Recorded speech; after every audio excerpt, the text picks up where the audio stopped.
Olá, espero que todos estejam bem. Todos vocês que têm acompanhado o nosso canal, as nossas videoaulas e também aqueles que estão vendo pela primeira vez. Temos como objetivo nesta videoaula apresentar a economia cafeeira responsável pela expansão e desenvolvimento da cidade de São Paulo e de outras cidades também. Também apontar a importância dos museus para as cidades, destacando a cidade de São Paulo. Queremos também discorrer sobre o fomento do turismo na cidade relacionadas ao café. O café e a história da cidade de São Paulo no início do século XX.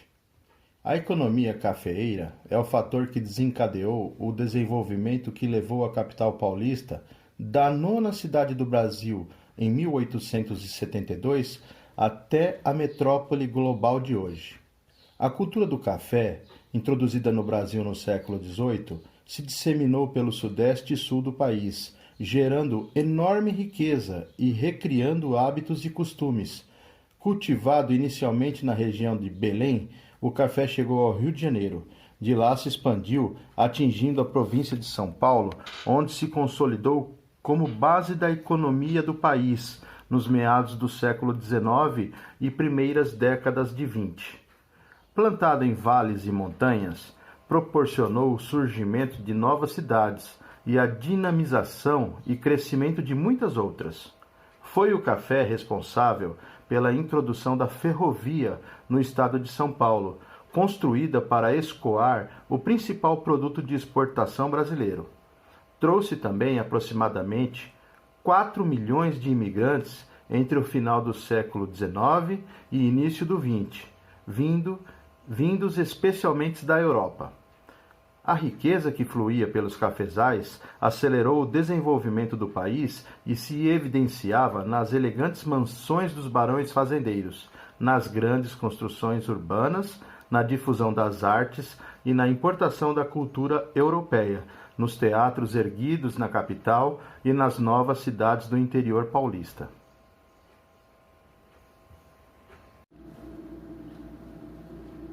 Com o desenvolvimento das cidades, muitos fazendeiros vieram morar em São Paulo. Além dos fazendeiros, muitos imigrantes também deixaram as lavouras e se tornaram marceneiros, ferreiros, alfaiates, padeiros, comerciantes e outros ofícios. E todo esse movimento favoreceu a construção das calçadas e praças na cidade, a urbanização, o crescimento da indústria, o comércio e os serviços. O glamour da Champs-Élysées em São Paulo no início do século XX. Esse é o Palácio Campos Elíseos, na Avenida Rio Branco, 1289, no bairro dos Campos Elíseos, em São Paulo. Fica na região central de São Paulo.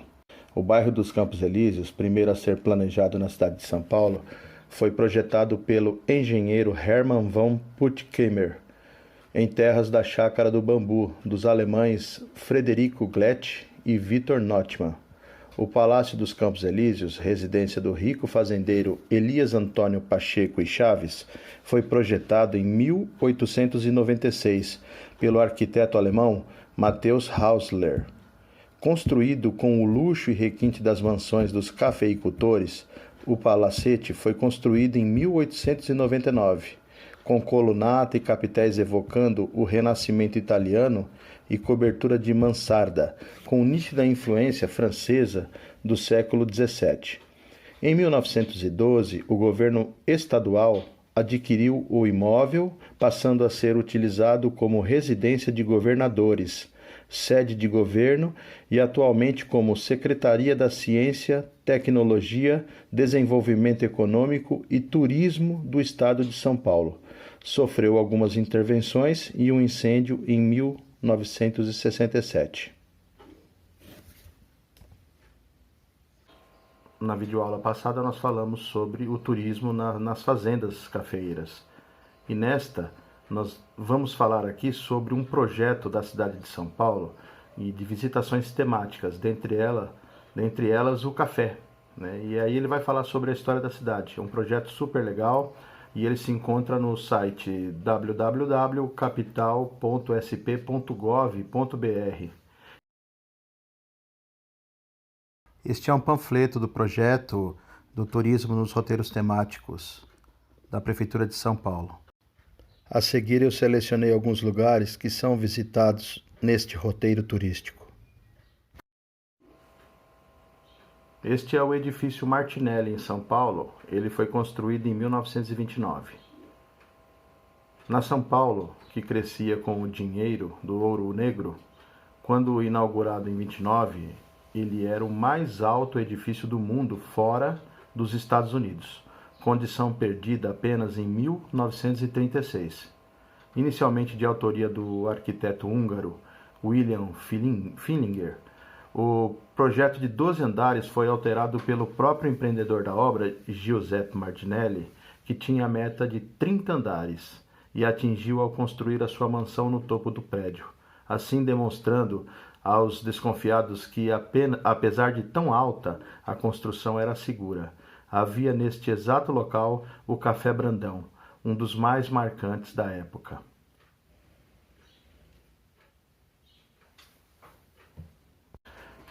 Esse aqui é o Largo do Café e temos aqui duas fotos, uma de 1936 e uma de provavelmente 2012.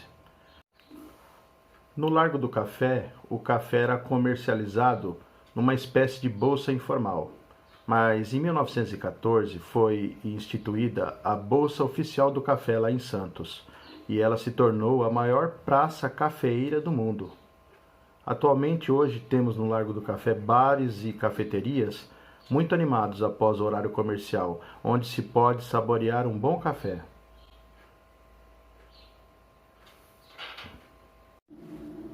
A história da Luz, do bairro da Luz e da Estação da Luz, está intimamente ligada à ferrovia e, consequentemente, ao café. A partir da chegada do café, em meados do século XIX, São Paulo cresceu. São Paulo cresce bastante, principalmente no Triângulo Central. Ele não suporta mais a crescente população e o progresso da cidade.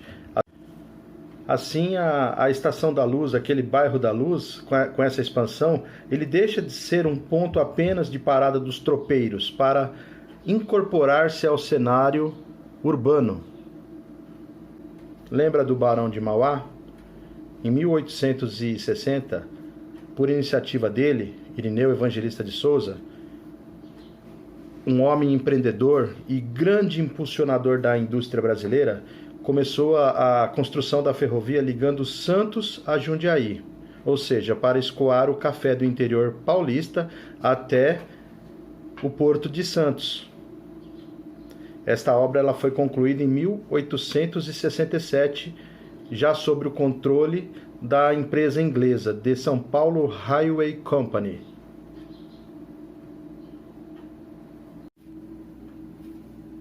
Durante minhas pesquisas para esta videoaula, eu encontrei esta imagem, que é uma reprodução de uma das 30 telas em óleo sobre o linho do artista plástico baiano Henrique Passos. Ela esteve exposta na comemoração dos 450 anos de São Paulo e retrata a evolução histórica do Estado. É uma reprodução da Estação da Luz em 1911. Quando eu me deparei com essa foto, eu falei assim, eu não tenho como deixar de utilizá-la. Eu achei ela simplesmente maravilhosa. Observa, do lado direito dela, esse aqui é o Jardim da Luz e a Pinacoteca do Estado atualmente. Ao lado esquerdo você vê a Estação da Luz, assim, aquela parte ali central onde tem a torre, ali é o Museu da Língua Portuguesa, dentro mesmo da Estação da Luz. Por aí passaram milhares de imigrantes, milhares de nordestinos, né, com o tempo, porque por essa estação, tanto a Estação da Luz e a Estação do Brás, eram estações centrais onde que os imigrantes desembarcavam e embarcavam. O Parque da Luz foi criado em 1798, a princípio para ser um viveiro de plantas. Mas em 1825 ele foi totalmente reformado e aí ele constituiu um primeiro espaço de lazer na cidade de São Paulo. Suas árvores chamam a atenção pela exuberância, onde é possível avistar uma infinidade de pássaros. Conta com uma vegetação extremamente diversificada, compostas por espécies exóticas e algumas nativas. O Parque da Luz ele foi tombado como patrimônio histórico em 1981.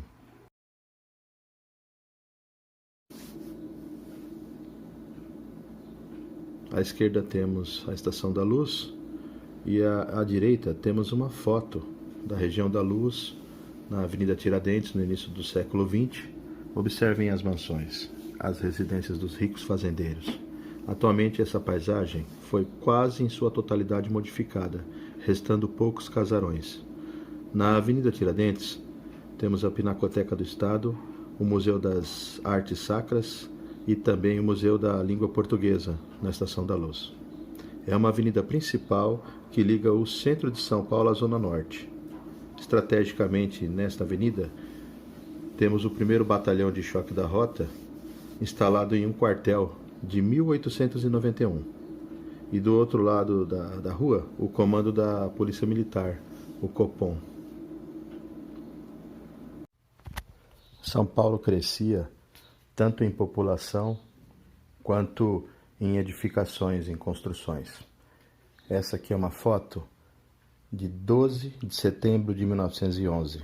Ela mostra essa parte de baixo, o Vale do Anhangabaú, o viaduto do Chá à esquerda, onde estão passando os bondes, e nessa parte superior, do lado direito, é o Teatro Municipal de São Paulo.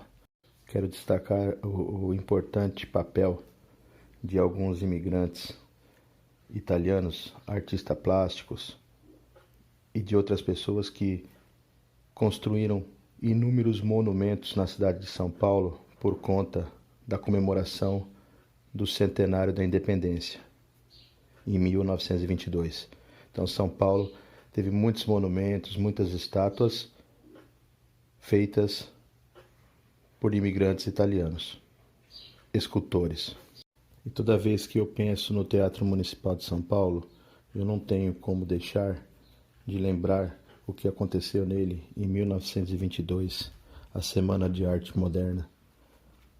Um momento que revolucionou a arte e a cultura do país, que valorizou a cultura popular e que muito contribuiu para a nossa cultura.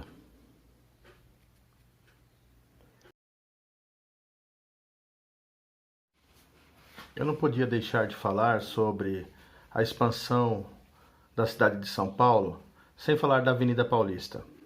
A Avenida Paulista foi um pedaço de terra adquirido pelo uruguaio Joaquim Eugênio de Lima em uma região alta de São Paulo. Ela foi inaugurada em 8 de dezembro de 1891.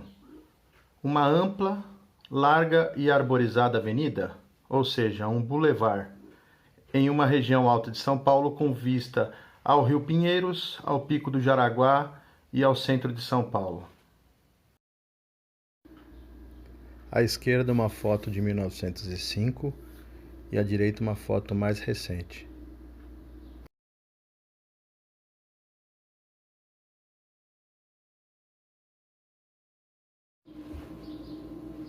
Só para ter uma ideia, a importância das ferrovias para as cidades, principalmente na cidade de São Paulo, é só observar a formação e o desenvolvimento dos bairros a partir das suas estações. Seguindo os trilhos, foram construídos armazéns, fábricas, indústrias, moinhos, etc. Além da Estação do Brás e da Luz, as duas estações centrais, podemos citar na parte leste de São Paulo os bairros da Moca, Ipiranga, a cidade de São Caetano e Mauá. E na parte oeste, o bairro dos Campos Elíseos, a Barra Funda, a Água Branca com destaque para as indústrias Matarazzo, a Pompeia e a Lapa.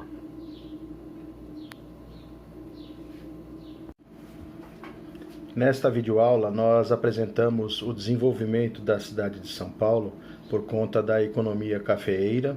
Falamos sobre a importância dos museus para a cidade, não só para a cidade de São Paulo, mas também para outras cidades.